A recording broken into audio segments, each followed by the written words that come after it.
if the medicine is the same, you know, the prescription's the same and the way we're treating the virus is the same, but one patient's doing really well and the other one's not, then what was the difference there? You are not the end all and the be all. You're just the assistant that you've been allowed to become in this lifetime.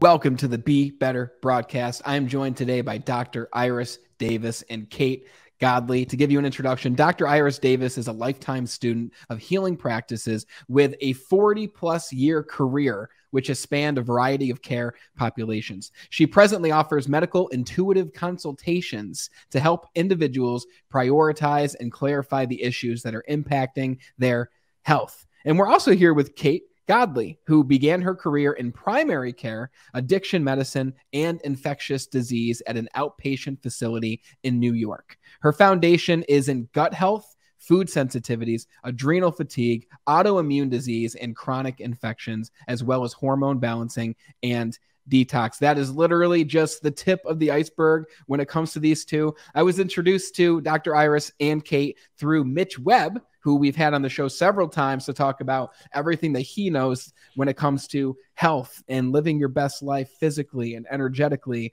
And he mentioned Dr. Iris in one of those conversations. And I said, you got to introduce me to her, because he mentioned the work that he's done with you, Dr. Iris. And then by chance of fate, Kate, you happened to be there in the room that day, and you were trained by Dr. Iris as well as many other people through your vast career. And today we're talking about how we can tap into the metaphysical, how we can tap into these energetic areas of healing in this vast arena of functional medicine. So if you guys are new to functional medicine, then we're going to give you a great introduction. If you aren't new and you're looking to take the next strategy to live your best life using functional medicine, then this conversation will be for you as well. When you take away any piece of advice, strategy, insight, or maybe we just made you smile, please share this show with just one other person who could use it as well. You're the reason the show has grown to almost 300 episodes over 2 years.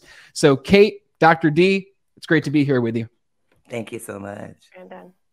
Now, Dr. D, I know that you're not exactly in your home abode right now, and I'm grateful that you still decided to join us. And when Kate hopped on, I mentioned that to her, and she said, well, Dr. D has this routine or ritual or something she does to ask source or spirit whether this is something that she should be doing right now. That's so correct. I'm curious to hear, is that something that you did, and what was the answer that you received? Well, I think that many of us had many ways of doing what's called grounding or clearing, and being clear on our purpose at this time. I'm assisting someone who's very close in my life with a health crisis in their life at this present time. And so obviously that takes a great deal of physical and emotional and spiritual energy from your life, because you're trying to be the best that you can be to lift up and help and surround someone else with the energy of love, healing, and compassion. So when I ask myself, so when I ground myself every day, but I think many people do, whether it's through prayer or they take a morning walk or they sit out on the porch in the morning and listen to the birds, or everyone has a different way of approaching it. But fundamentally, I think grounding oneself in the clear sense of the greater aspect of your life. You have to see yourself as all of the energies that you are. You're a physical body, but you're also a spiritual body, an energy body. You know how when somebody comes to the room and your back is turned and they're 10 feet away from you and you say, hey, so-and-so, because you can feel their life from there. So my process of acknowledging what I call source, or what I like to say is in quantum physics, 0.0, you know, the energy that we cannot describe, that is the initial point that is always there, has always been there, da, da, da, da. I tend to think of it in what I would call metaphysical terms. I think that's a term that Kate has often just shared, and I would like to work with it as well. So that possibility of spirit with a capital S is always important. That to me is your true mind, because that whatever is that essence of you that is here in this lifetime, like I'm Iris L. Davis in this lifetime, but I don't know how long the energy that came into my life as the soul of Iris L. Davis has been here. So Interesting. So other people would say, well, I just go to God or Yahweh or Allah or Yemoyah, or we can go through about 5,900. But who said what was the name for that energy 22,423 years ago? We don't know, because we don't keep those kind of documentations. We look at some caves and we said, I wonder what they were thinking then. Yes. We look at the things that they made and we said, oh, wait, what were they thinking then? So I'm curious, there's a lot of people who are also experiencing hardships in their own life, and they might find comfort in what you just shared, knowing that when they ask a question such as, is now the right time? Is this the right path to go down? Am I making the right decision? They might find comfort in knowing that they will receive an answer to a question such as that from what we've just defined as spirit with a capital S, or source, or whatever someone wants to call it, the 5,000 different names for God, whatever it might be.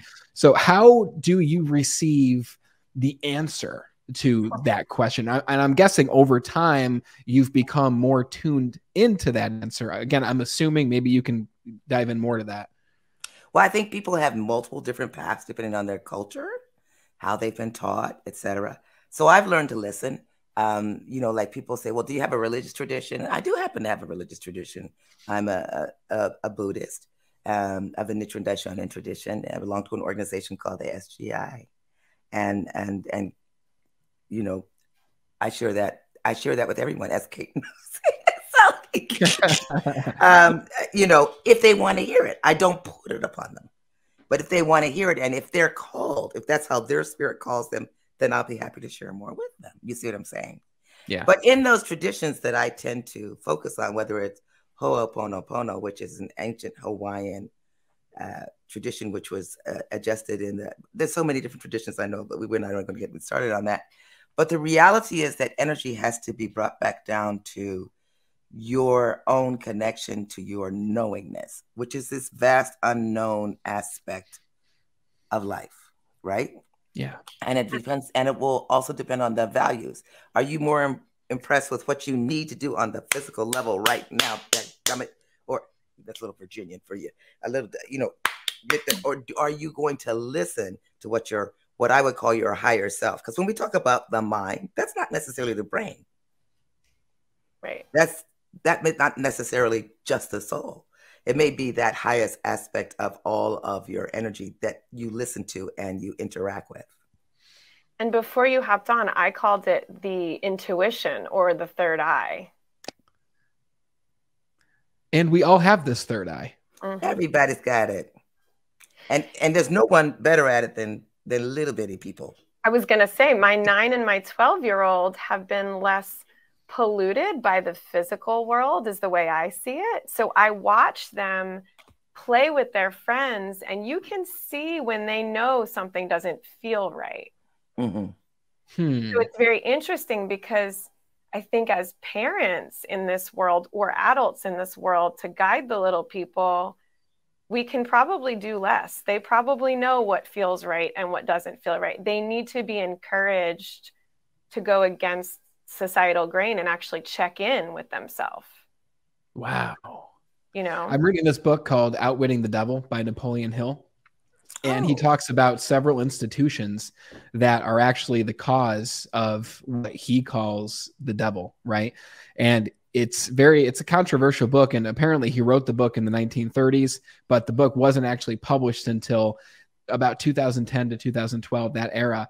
And the reason is, if he had published it back then, he would have received a lot of scrutiny, because he mentioned that one of the greatest reasons that children aren't reaching their potential, or they're becoming more physical and moving away from that third eye, is because parents and school systems are the reason that their children move away and drift away from that natural state that they are so great at inhabiting, like what you just mentioned. Is there something in particular that you believe causes the little people to lose connection with that third eye? And kind of a two-part question here, but what causes us to lose the connection with that? And how can we begin to build up that intuition that you're tapping into? Which one's going first? You go. Well, You know, because I'm also a yoga teacher. So the way I view it See, is, which is a path. Now, people forget that yoga is a religion. I just want to point that yeah, out. And it's, especially in Western society, which does not acknowledge any religion that does not look like the one I said existed. And yes, I right. did say that. So we're going to give her credit for knowing all of yoga. Thank you. Well, so as I'm studying yoga, because I became a teacher years ago, but I'm still a student too, right? Like what I'm seeing is at every moment we have access. So to enlightenment or to whatever the word is that you want to call the all-knowing or the third eye or the intuition, we slip in and out of it, and that's what it is to be human, right? So, but I think your question is what strips away and what systems are in place that actually kind of tell people not to listen to their intuition. You just described probably every system we have, including traditional medicine or allopathic medicine, where you go see an expert wearing a white coat and they tell you what's best for your body, even though they don't live in your body and they don't necessarily understand all your symptoms sometimes, but they're trying to fit you into a box for insurance purposes, which is a whole different conversation. But they're trying to fit you inside a box and then give you a treatment that worked for somebody else, but it may not work for you. And a lot of times that system is telling the patient that they are not the expert on their body or on their spirit, you know? I actually think that occurs across systems. It occurs as well in functional medicine as there's a rigidity in all of us as human beings. What functional medicine, I think, gives us is that individualization that you are so describing so beautifully, Kate, and the ability to flow across allopathic, integrative, functional, or energetic paths of healing, and not presuming that only one is, but trying to figure out what is the particular allocation of needs that will assist that individual. That's what I heard when you said that. And you can tell me if I'm being incorrect. Yeah, that individual at this time. Exactly. Right? And not presuming that individual will be the same person in a month. Right. What helped me heal when I met Dr. D 4 years ago is different than what helps me heal today. Interesting, because you are different now than then. Completely different, because she healed at different levels. And not just because my cells are new and they're constantly changing, but because of my spiritual growth. And this is something that is true, like we're talking about religions, but it's also true for atheists because they still have a spiritual or a metaphysical body. In Chinese medicine, it's energy flow, right? And Dr. D can speak to the qi. Yeah. And people talk about, oh, are you moving the qi? You know, and so, you know, or heaven and earth. Are you between heaven and earth? That's really the symbol for human. You're between heaven and earth. It's just, it's yeah, go ahead. I love it. I think that we're, you know, it's the thing is we're blurring this idea of energy with the idea of religion. And if we took the two and separated them and we just looked at energy, there is no denying the fact that we are energetic beings. If you put each of us under the most high-powered nanotechnology microscope and you zoom all the way in, we are these quantum particles that are just moving at these rapid rates of speed. So there's no denying that.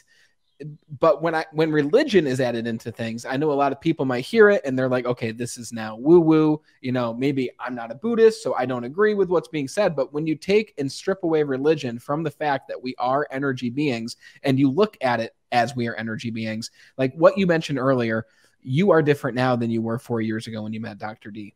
Well, I know people today, personally in my life, who have been on specific medications given to them from the allopathic system, the traditional medicine system, and they've been on these medicines for over 10 years. So they are operating on a script that was given to them over a decade ago. And because the person in the white lab coat said, hey, Kate, this is what's best for you based on the 3 symptoms you told me, it'll fit you into this insurance class, this is what you should do. And it's not that that doctor is a bad person. They're doing what they were taught. right? And that's what most people are doing. They're doing what they were taught. They're doing what they were told to do. And they have a 15-minute time slot to get you into their office, write down your symptoms, prescribe you something, and get you out. And that 15 minutes has now determined the next decade of your life. So for the people who are newer to this idea of energetic medicine and functional medicine, because I know they are different and not all functional practitioners practice at the energetic level. So I want to dive into both of those things too. But for those who are new to this, what is the difference between the allopathic approach and the functional approach? You mentioned individualism, but is there a crossroads But where allopathic physicians do try to look at individuals. Okay. As someone who was trained in allopathic, both of us were trained in allopathic medicine. Is there a crossroads? We were both trained by people who were functioning from compassion within their system. We were both trained by people who had integrity from within their system.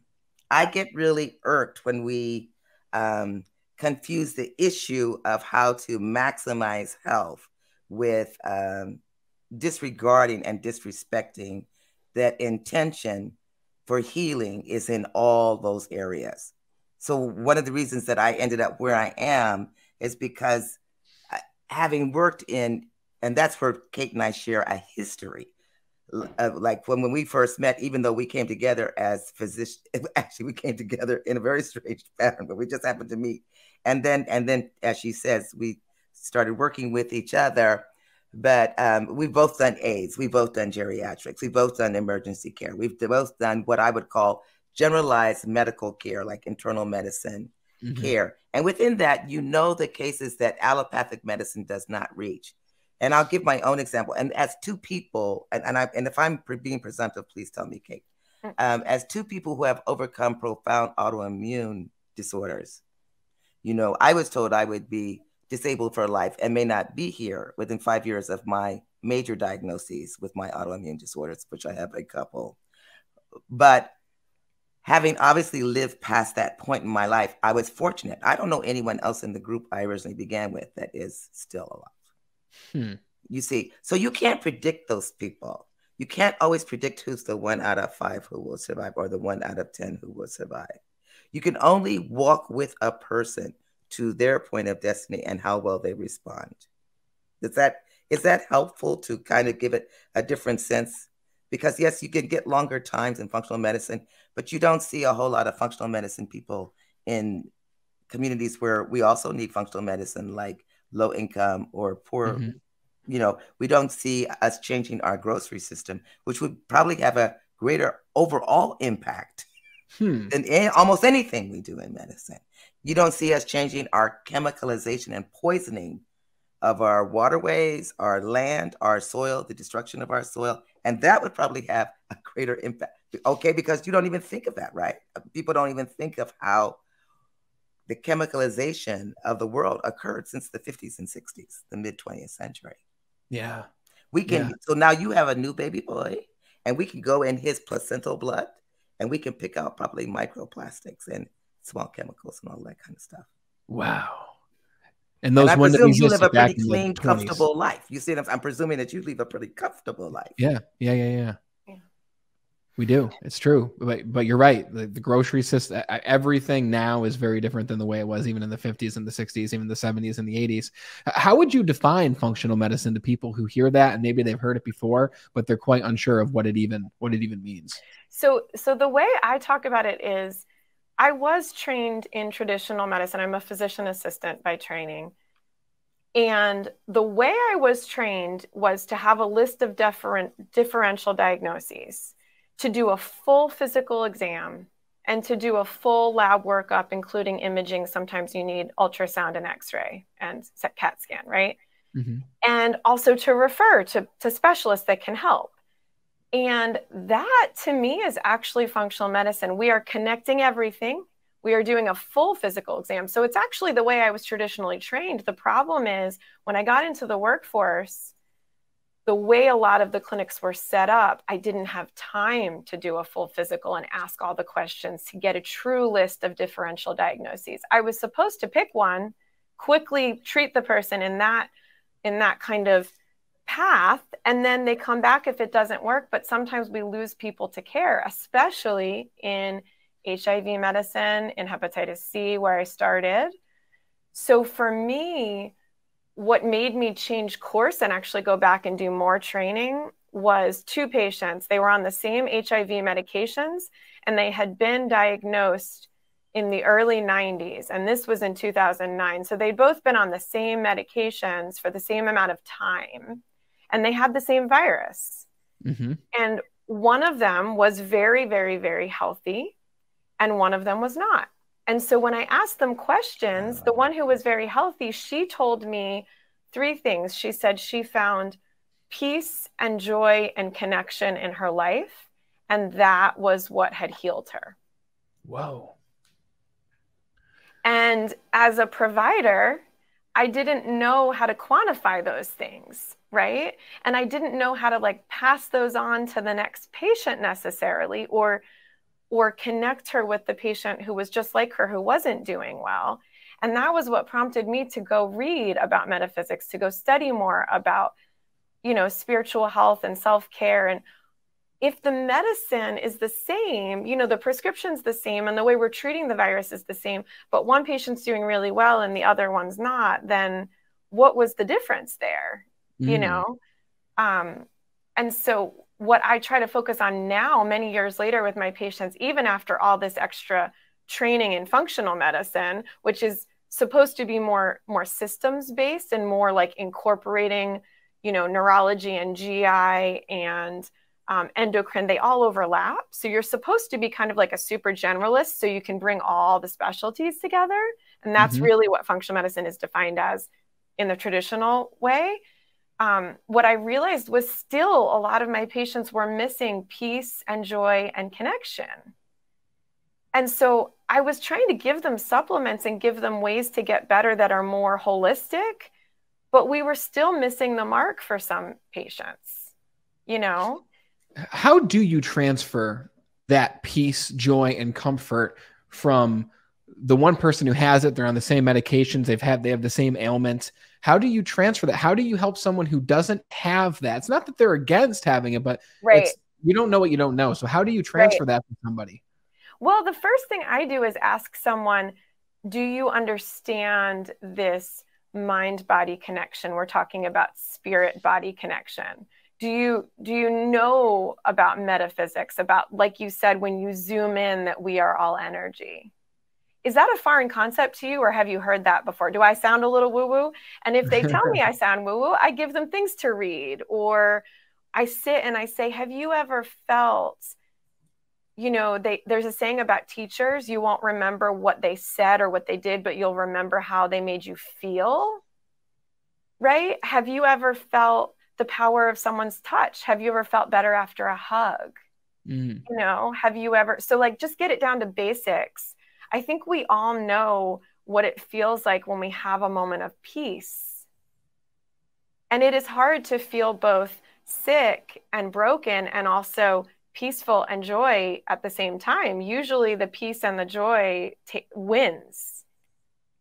You know what I'm saying? Like, can I use you, Brandon, to just ask, like, you have a newborn, so do you know that feeling where you have just a second to take a deep breath? Oh yeah. It happened this morning. Yeah, when I handed Leo, our son, to my wife, and I said, "Hey, I've really got to prepare for this conversation I'm having today. Yeah. Can you watch him?" And she said, "Yeah, of course." And she did. And I went out into the living room to prepare some, just the questions I want to ask. And it was just silence. And I was like, wow, this moment is precious and I'm going to make the most of it. One of the greatest things I've learned so far is how much I'm able to get done in such little time, when before I would procrastinate and it would take me 4 hours to do something. But now I know I've only got 1 hour to focus on this. So I need to make the most of that hour in order to do it. So I totally understand where you're coming from. And you said something else important. You said teamwork. We're learning teamwork, your wife and you. And that means you're in it together. And that connection is healing. And, I think Dr. D would agree that because we've worked in addiction, the loneliness is the root of so many ailments in our world. The connection, sometimes just sitting with a patient, even if I don't know the correct treatment, sitting with the patient and walking by their side is everything in that moment. Wow. Just being there for them. Yeah. Being present. There's a difference. being present. Being present actually takes a different energy than just walking. Because a lot of doctors say, well, I stuck with that person and I've tried, but there's a sense that you can tell. And that's often why the racism, gender issues, cultural issues of medicine often show up, because patients can't tell you why, but they can tell you that you're not walking with them. And they're not sure what the ism is. It might just be the humanism that, you don't, that's not the way you practice medicine. Like when I saw an article in the New York Times on this is what female providers of medicine deal with, Kate's younger than I am, but we both laugh because she trained 15 years ago. I trained 40 years ago. But, the issues have not changed. The disrespect is still there. The lack of awareness of who healers can be is still an industry issue. The fact that people of color, people of certain cultures that are not the dominant white culture, do better with other people. The fact that women often give better healthcare is documented and still not accepted. You see, so all of those things are subtle energies that begin to enter your field of healing. And they erode the. Now, wait, I'm not finished. Let me do one more. And then before she finishes that, and then you put on top of that she may have had two people who had two individualized livers. Those livers were not the same. Yeah. So if that person doesn't have an enzymatic process, that's like the other's enzymatic process. So one person's doing really well with the same regimen for 20 years, and the other person is starting to decline because now they need to be switched over. They need to have enhanced liver support. They need to have, you understand? So that's technically functional medicine, but it's still at the physical level.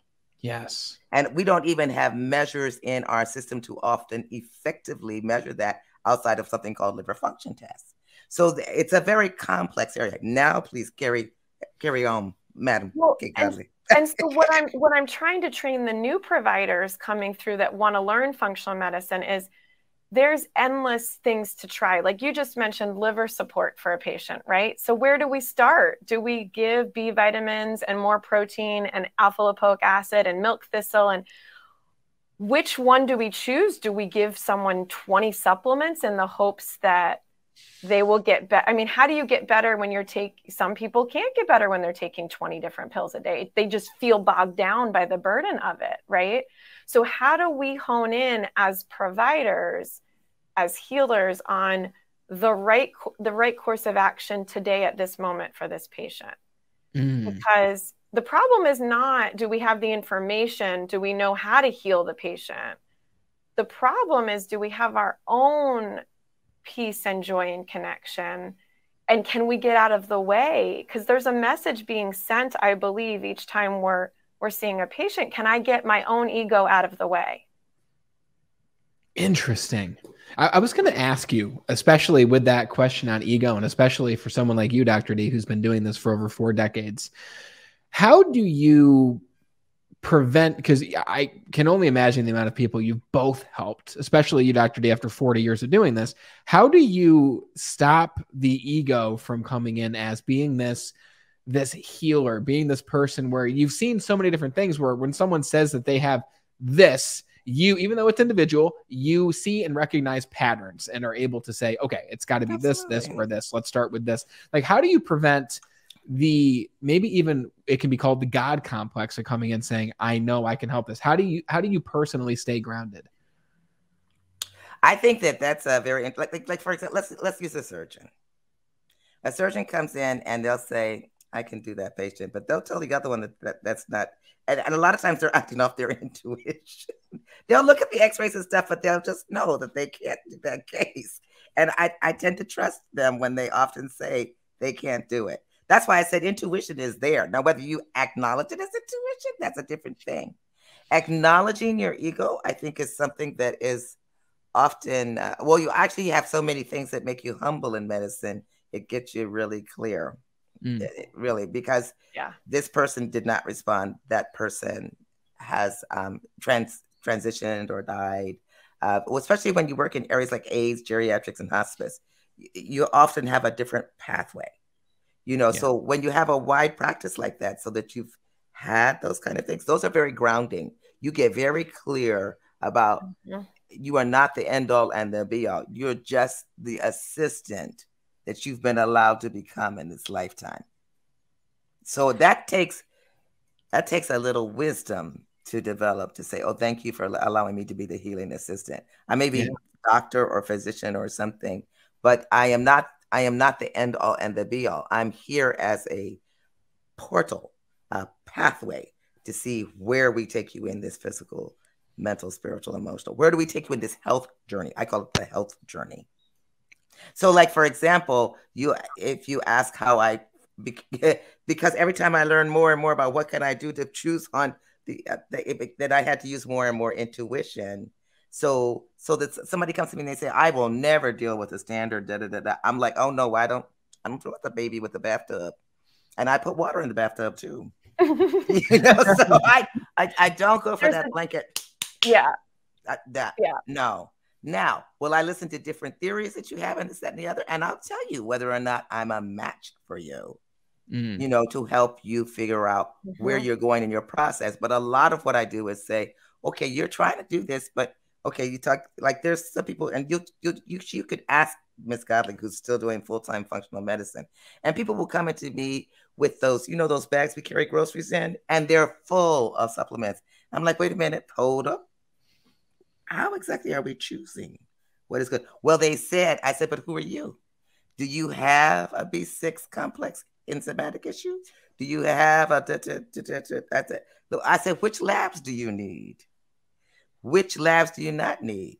Why are you so oriented toward this physical? Do you see the way I said oriented? It's like oriented, like, no. You have to help them to understand that they've decided to fix it all on the mechanistic, and they bought everything at AutoZone for the car. Wow.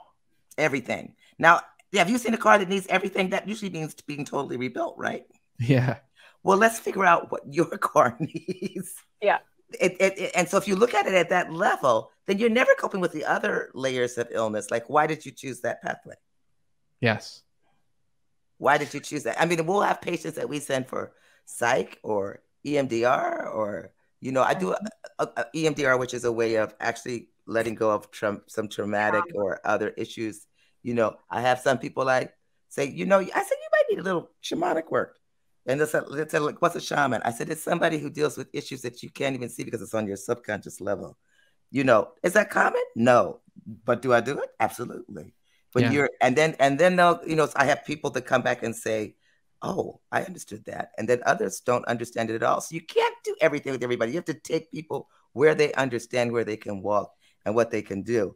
But you don't necessarily need to take 62 supplements, because your entire day is devoted to being not healthy, but I'm unwell. I've got to fix it. I got to fix it. I got to fix it. Mm-hmm.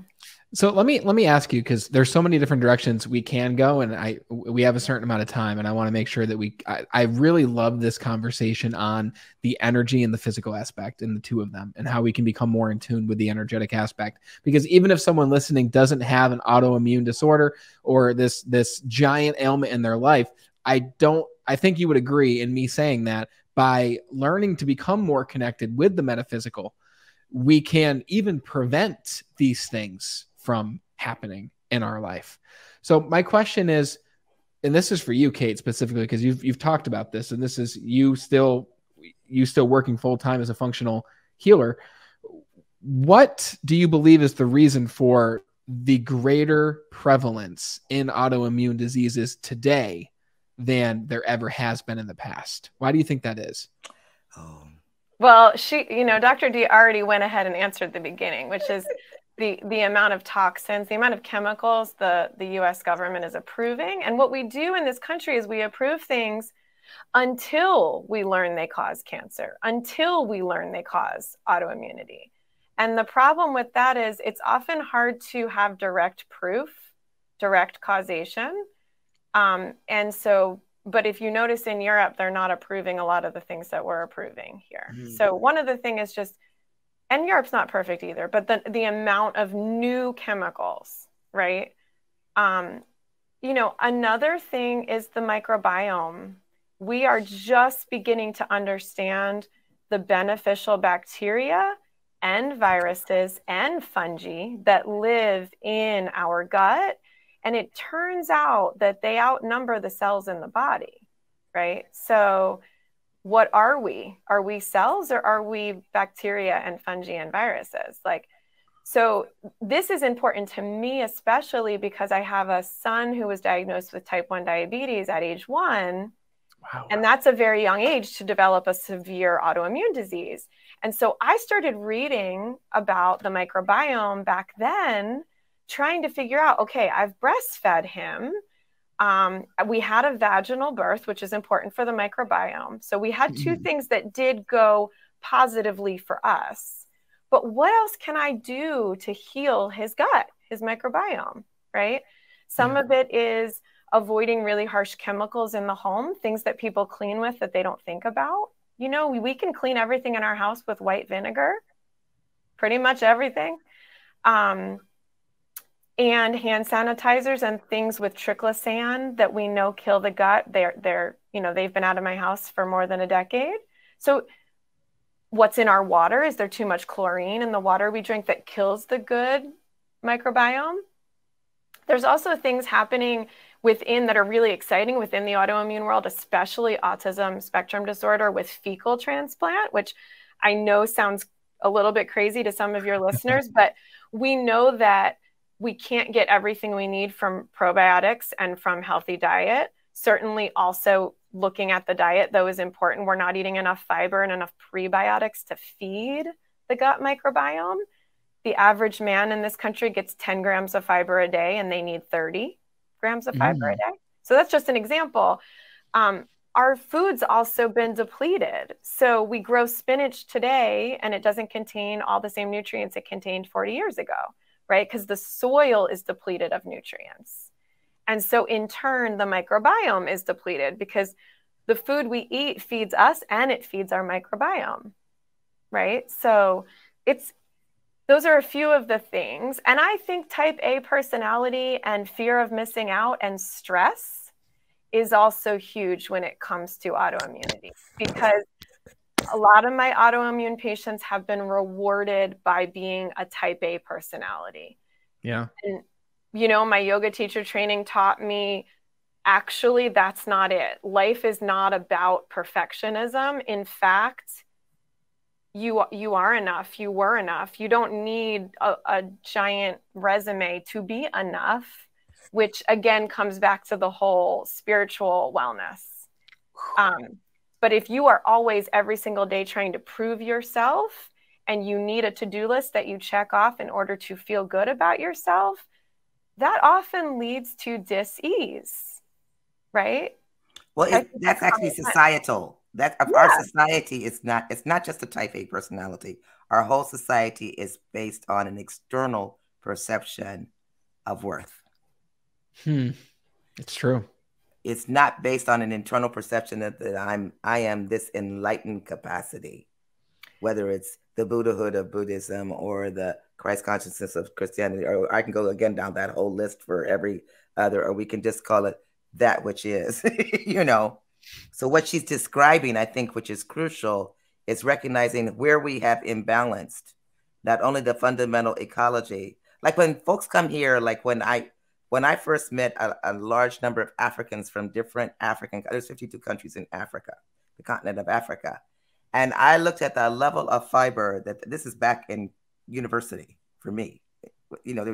I graduated from college in 77. When I looked at what they ate, and they talked about this huge difference, and they didn't understand the sugar intake. In general, when I meet people who are really, whereas like in India, all of these diseases started changing in the last 20 or 30 years when they developed a sugar economy within Indian food. Sugar and which was different from the traditional Indian diet. But it was the Indian foods, and then they had this huge jump in cardiac disease, for example, in South Asia, et cetera. So you see this constant pattern where this change in diet that she's describing, as when it happens in cultures, then you see this shift in general health. So there's enough been seen of that she's very clear on, look, this is the world that we have developed, and this is the way we've developed. Like like I saw someone on the food, this is a multimillionaire who works very heavily in the food industry, and he was describing how we won't have meat, we'll have this, we'll have that, we'll have. I'm like, the whole thought that food will be totally controlled, that people will have no local access, no local control within 30 years. That was his plan. Dream. Yeah. And and I was just like, well, they won't have to worry about them being here that long anyway. You're taking away there's no concept of health in that food. Whereas there's no sense of balance. So I think that like Kate, talk, for example, about how encouraging people, what you were talking about, local food and all of those things are real. Like I come from probably one of the last major African-American generations coming out of southeastern United States. My parents were part of what I call the Great Migration. And so my father lived across the street from Watergate, across the river, across the Potomac River on Watergate. But on that very long, elegant balcony, there was still a garden. You know what I'm saying? Because he brought his culture with him through that socioeconomic change. Yeah. That's powerful. Okay. Absolutely. So I didn't translate that well to my child, or because we all still live in urban environments, but he made sure that I just get tickled every time I think about it. From the great state of Virginia and the city of Alexandria, you could look right across the tomato plants. But it takes effort, right? To like teach the next generation how to grow the collards and then how to clean them and prepare them. And it's more than food. Handing that on is so much more than food. It's nourishment of more than just the microbiome. Now you're talking about your culture being passed on. Right. And I think that's like a whole conversation about how we nourish ourselves in general. It's not on a screen, right? There's not much nourishment happening from the screen. Very true. And there's a lot more of that now than ever. I'd like to ask you, Kate, before you leave, is there a book or reading material on the microbiome that you would recommend for those listening to enter that world and begin to learn more about it? And I'm asking for myself as well. Like, what would you recommend? The thing I would say about that is I caution people not to get overwhelmed and to try one thing at a time. So I mentioned a few things there that we've used in my house over the period of a decade. But if you want to learn what's in your water, have your water tested, and that's your accomplishment for this week. It can start to be a little depressing to learn everything all at once. Okay. Having said that, there is a book. My sister's about to have her first child, and there is a book I just sent to her yesterday that I've read in the past that I like for children. And I know it's actually called Eat Dirt, but there's two Eat Dirts. And this one is Eat Dirt, a guide, Let Them Eat Dirt.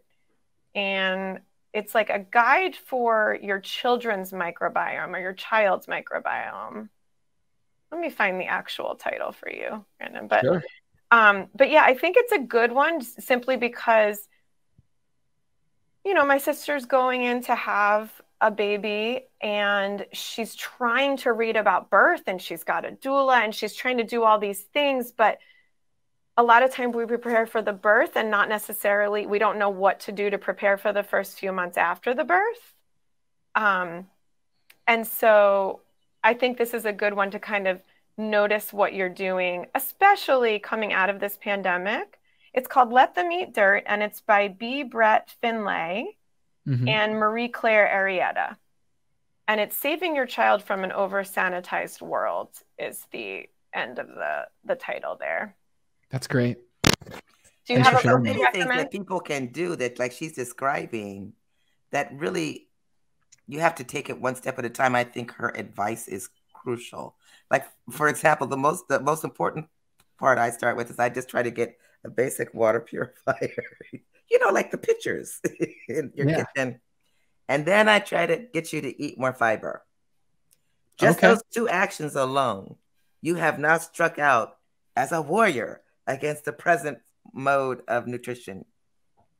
And if I can get you to eat locally grown meats to a greater degree, I didn't say you had to go to Whole Foods. I didn't say, I'd much rather you go buy a cow, a quarter cow, and put it and split it with your neighbors and put it all in your freezer. That way you have avoided a whole lot of intermittent fees. That's true. But if you live in a state like I don't know where you're based, but we happen to be based in North Carolina. And there are lots of farmers and ranchers around here who are raising goats, chickens, turkeys, cows. You know, they raising quite a few things up in there, quite a few species. And you can go straight up there and get from your local farmer's market. So I think trying to put those, like I have a girlfriend who was raised in Eastern Carolina, and she imports all those sweet potatoes. That's where they grow sweet potatoes. People forget North Carolina is one of the largest producers of sweet potatoes in the world. And they send them all over the world. You know, you can get stuff that's local without necessarily driving yourself crazy. Where I previously lived in New York City, they have plenty of things going on rooftops now. So you can't change maybe all your diet immediately, but work on your fiber. Just getting up to 30 grams of fiber a day is usually life-changing for most people, and it takes them more than 3 months, trust me. Wow. It takes time. There's been a time to change those patterns. Yes, one thing at a time. I talk all the time about this 5-step process I have, and the last step is progress. 1% progress each day. Just do one thing to move you closer in the direction of where you want to go. And you guys, you've both given a lot of different one things today. And to wrap this up, because by the way, I do see a part 2 in our future, whether that's you individually or we do another 3-person conversation. We'll figure that out later, but I definitely see a part 2, probably even a part 3. There's just so much we can dive into. I'd like to ask you though, especially while we still have you here, Kate, what are you working on today that you'd like to let people know about? I know you mentioned your nonprofit, the Healing Foundation, and you also train other new practitioners of functional medicine. So I'd like to hear, what are you working on? And then I'll ask you the same question, Dr. D. Okay. Yeah, so I'm on the board for the Priority Health Academy, which is my collaborating physician down in South Carolina, Dr. J.P. Salibi. It's really his academy where we are training NPs, PAs, and MDs. We actually have quite a few new MDs, thanks to the pandemic, who are just learning more, because medicine is an art. I think we've touched on that today, and a science, right? And so we all get better through collaboration, through teaching each other. Next week, I'm doing a lecture there on Epstein-Barr virus, because I'm seeing a lot of Epstein-Barr flares with my patients that have long COVID. But also on a personal note, I'm working today for me in my life on just having fun, because I have kids and a business, and my spiritual practice is getting stronger, but I also need to remember that life is also joy, and I'm just having fun. I'm playing with my kids. I started playing field hockey a little bit. I've just been doing the things that make me laugh. There's no better medicine than that. Wow. You could tell that, by the way, through your energy and the way that you show up and present yourself.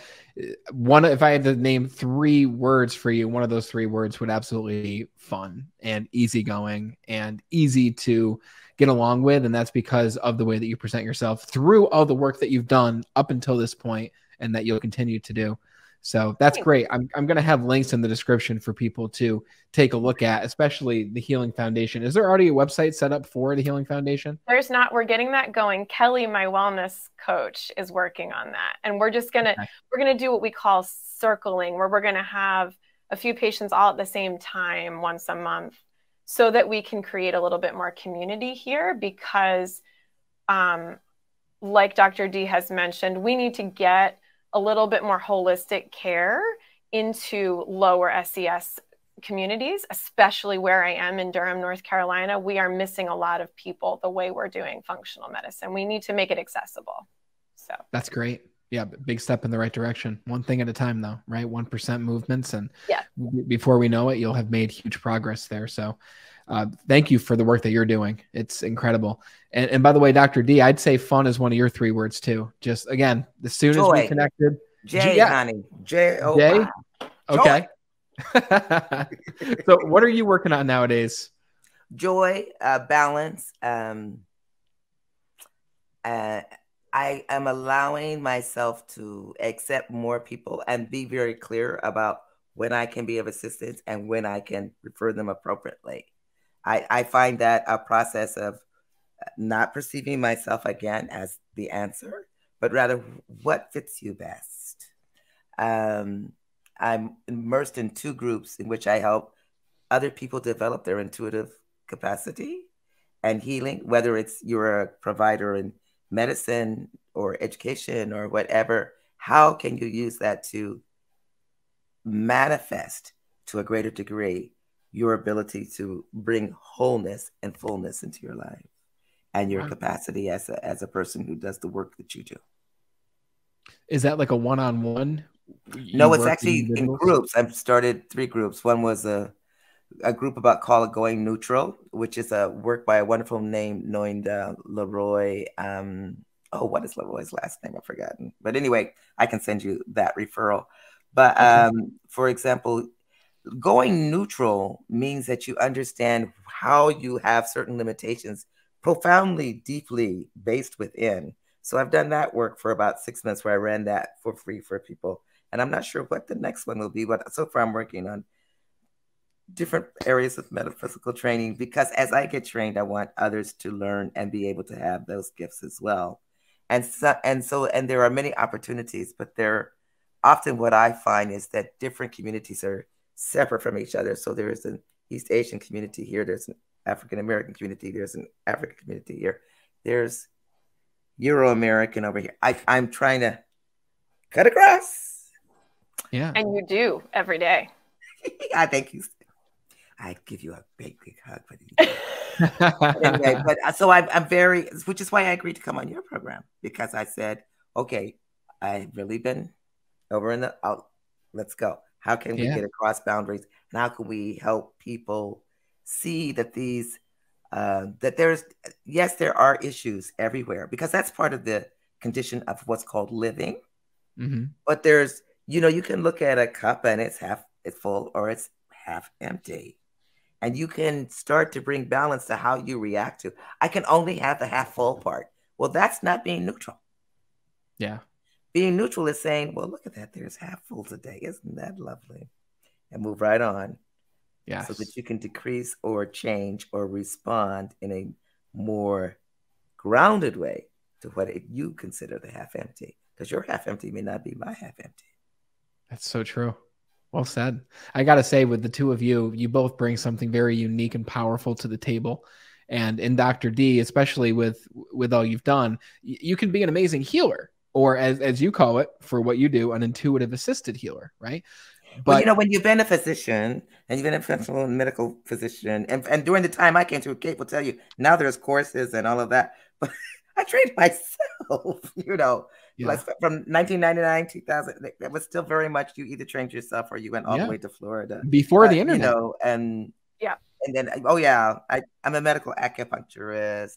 And when I was doing AIDS work, that was still during the period where AIDS was a war. Like the cities of the Eastern and Western seaboard were crashing. Their emergency rooms were crashing. And you were, kicking, because when they came to you had to kick stuff underneath the table. So, finding out what to use as an herbal liver support, because all these supplements weren't around. There wasn't the kind of balanced liver supplements that have a little milk thistle, a little ALA, a little NAC. Just to give you an example. So you're giving all that stuff from root. Yeah. It has been a journey. So when you're able to come through that journey and recognize someone like the Kates of the world and all of her wonderful staff that I have the fortune of walking in there and say, hey, the elders here, hi, y'all. Or I get to meet you. It is just, you're like, wow, I have seen this in my lifetime. It's a joy to see an African American Health Women's Network, and to see it not necessarily only in the political sphere, but just for the health of African American women, for all women, to see a Me Too, when, you were cursed out because you didn't let the rich man in the CCU who just asked you how much your cost, because you're trying to figure out how much medicine you need to give him for his acute heart attack. You have to recognize how far the journey has come. It doesn't mean that it won't circle back. Otherwise, we wouldn't be having a recreation of Florida as the same place as I remember how many civil rights workers were bombed to death on Christmas Day. You know, don't ever forget that energies just keep resurging. The only thing that can change that energy is us. That's a and fantastic we can only do way. that from our most enlightened state. And Yes. I don't care how much animalism we're at. Within that capacity, there is the capacity for enlightenment. Beautifully so you don't said. have to shoot that gun. You could put it down. I can't think of a better way to wrap up this conversation than that phrase. And I think we can have a whole conversation around that phrase of enlightenment in the future. But Dr. Iris, it's been a pleasure having you on the show. Thank you for making this happen today. Kate, thank you so much for allowing us to. It's been great to have you on the show, and I'm glad that you were in the room the day that I connected with Dr. D. And again, I believe that source has brought us together. And I know this is only the beginning of our journey together. So thank you both for being here, and it's been a pleasure. Go smell that baby.